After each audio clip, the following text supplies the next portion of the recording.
Ever get that feeling like you're not really the one making the decisions in the snack aisle? Like something's pulling you towards those extra cheesy puffs. Yeah, like a marketing force field or Yeah. something. But today we're diving deep into the world of neuromarketing. We're going beyond those flashy packages and catchy jingles. We're going to uncover those hidden persuaders. So that's what this is about, neuromarketing.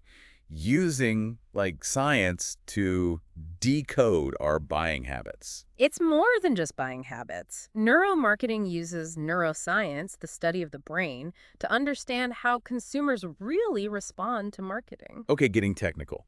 Yeah. So it's not just about asking people what they like anymore. Traditional market research, like focus groups, they can be useful, but let's be real, people don't always say what they mean. True. Sometimes I don't even know what I want until I see it on the shelf. Exactly. Neuromarketing cuts through that. It reveals those subconscious desires. We're talking about getting accurate results from a small group of people. How small are we talking? Think 20 to 30 people instead of hundreds. Wow, that's a big difference. But how do they even get this information?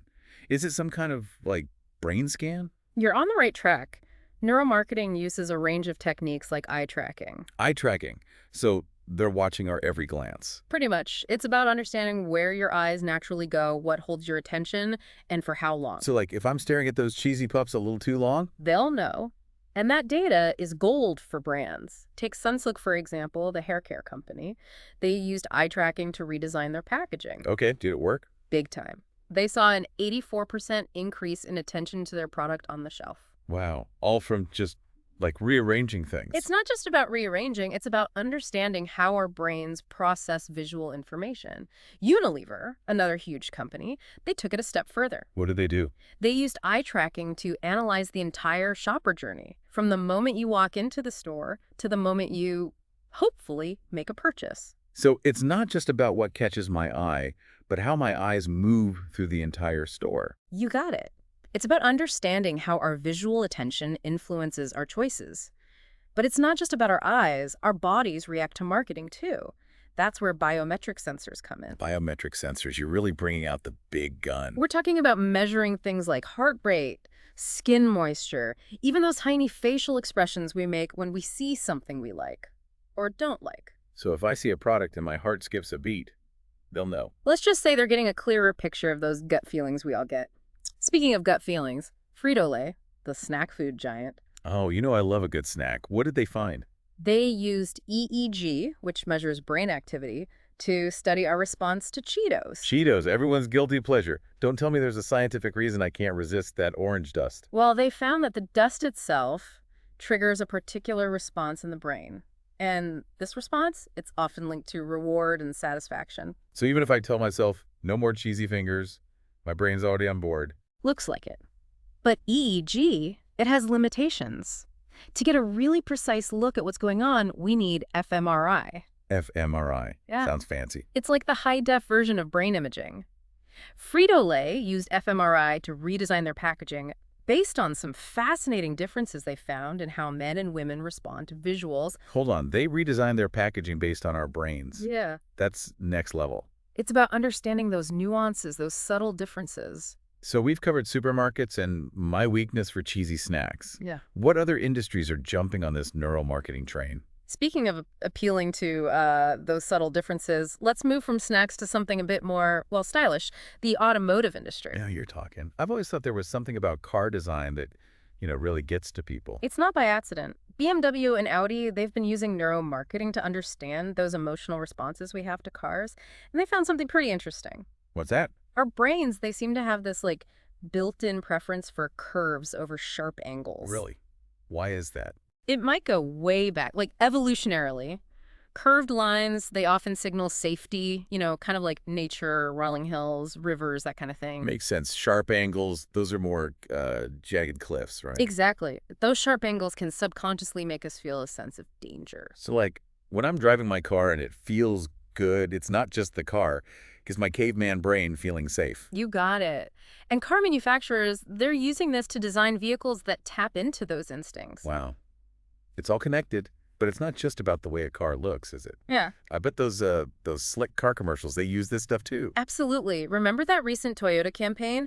They used eye tracking to analyze how people watched their ads? So they could see what we were really paying attention to. Exactly. And by making a few small tweaks based on that data, they were able to boost ad recall, like how well people remembered the ad afterwards, by a whopping 64%. No way. All that from just seeing where our eyes went. It's like mind control, but with marketing. It's powerful stuff.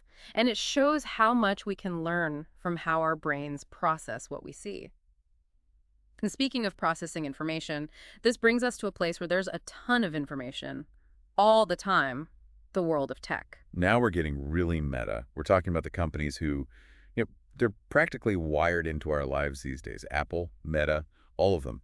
They must be all over this neuromarketing Oh, stuff. absolutely. Apple, for example, they found out that our love for curves, it isn't just limited to cars. Let me guess. They used neuromarketing to figure that out. They did.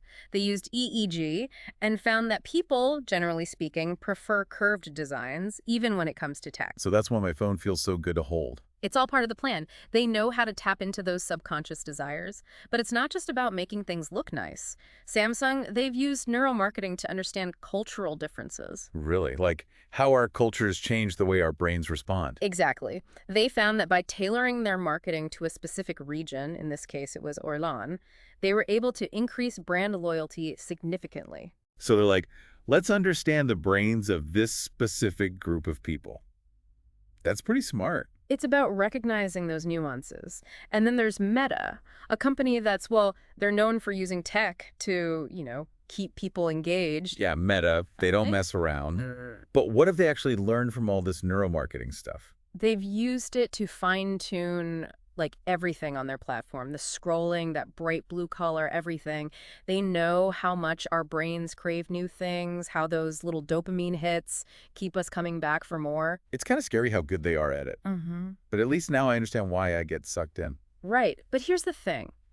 While Meta's figured out how to capture our attention online, the entertainment industry's discovered something pretty interesting about our brains offline. Okay, now I'm really curious. They've started using biometric sensors, to track people's reactions to movies and shows. So they can see when we're on the edge of our seats. Exactly. They measure heart rate, sweat, all those things that show how emotionally engaged we are. And they're finding that sometimes the quiet scenes, the ones with just dialogue, they can create a bigger response than the big action sequences. Wow, that's surprising. So, like, sometimes a whisper is scarier than a scream. It's about what's going on in our brains. New Regency Productions, they actually used this approach to edit a movie trailer recently. So, like, they're using our collective heartbeats to make the most exciting trailers. That's wild. No wonder I can't resist watching them. It's powerful stuff. But get this, research has shown that sometimes our brains are even more engaged when we just listen to a story compared to watching it. Wait, really? You mean like audiobooks? Yep. It turns out that when we only have audio, our imaginations have to work harder to create those images. And that extra effort, it actually leads to a more immersive experience. So I'm basically directing my own mental movie while I listen. That's cool. Right. A study on Game of Thrones, you know the show, found that people who listened to the audiobook actually had more intense physical reactions than those who watched it on screen. Wow, that's really saying something. Our brains are amazing. They are. And speaking of amazing, this leads us to something pretty futuristic. More futuristic than mind-reading movie trailers and brain-controlled cars. Oh, yeah. We're talking about a future where the line between science fiction and neuromarketing, it starts to get very blurry. Okay, now I'm a little scared, but also excited to see where this goes. So what does the future hold for neuromarketing?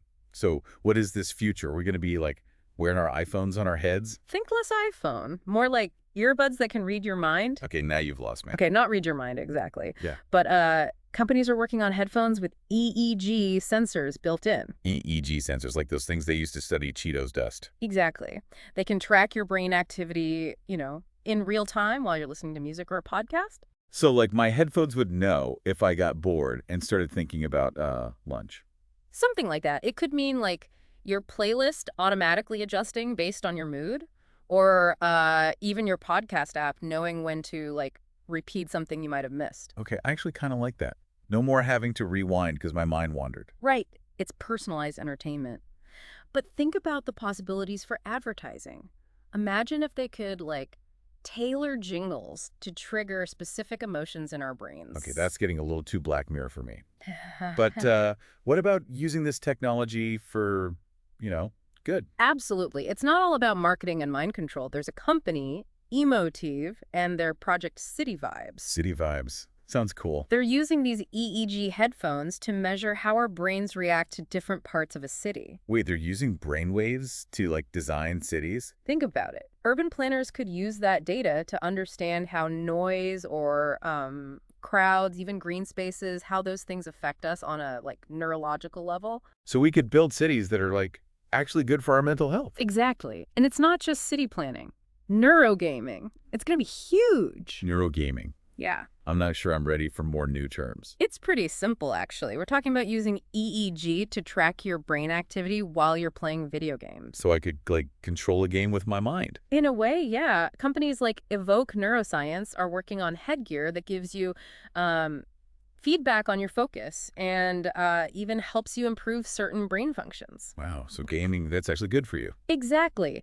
But all this, it pales in comparison to Neuralink. Neuralink. Oh, Zach. That's Elon Musk's brain-computer interface thing. It's the one and only. Imagine a world where instead of guessing what consumers want, companies can just, Read our minds. well, not quite yet, but Neuralink could potentially give us direct access to consumer preferences. Okay, now I'm picturing those cheesy puffs magically appearing in my shopping cart. Ah. But seriously, isn't that a little ethically questionable? Huge ethical considerations, definitely. Privacy, consent, it's all up for debate. And we need to be having those conversations now. Absolutely. So we've gone from, like, watching people's eyes in the snack aisle to talking about literally reading minds. It's been quite a journey. Neuromarketing's changing fast. And it's not even just about marketing anymore. It's about understanding the human brain. It's about understanding who we are. Yeah. Well, this has been a lot to process, but it's been fascinating. Absolutely. Listeners, we want to hear from you. Head over to our website or find us on social media and tell us what blew your mind the most. And are you excited for the future of neuromarketing, or is it all feeling a little too intense? Because let's be honest, this is a conversation that's just getting started.